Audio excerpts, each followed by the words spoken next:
ఆయన చేసే అప్పులకి ఆయనకొచ్చే నష్టాలకి నేను గాని ఏం మాట్లాడుతున్నారు మీరు? విజయ్ ఒక్కడే మన కొడుకు చంద్ర. మిగతా వాళ్ల రక్షణ కోసం ఇది తప్పదు.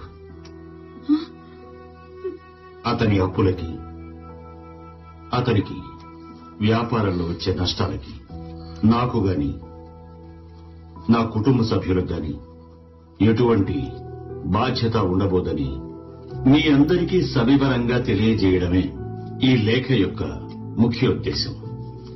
ధన్యవాదములు. బీజీ సంకేశ్వర్.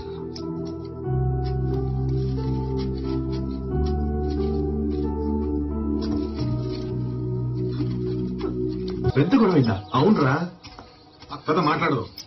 కాదురా, అక్కడ అంత గొడవ చేసి వచ్చి ఇక్కడ మావగారింటి భోజనానికి వచ్చినట్టు ఎలా నుంచున్నాడు చూడు. ఏంట్రా ఇది? ఈ దెబ్బలేంటి? ఈ గొడవలని నీకు అవసరమా? దెబ్బలు తగలకుండా ఏమవుతుంది?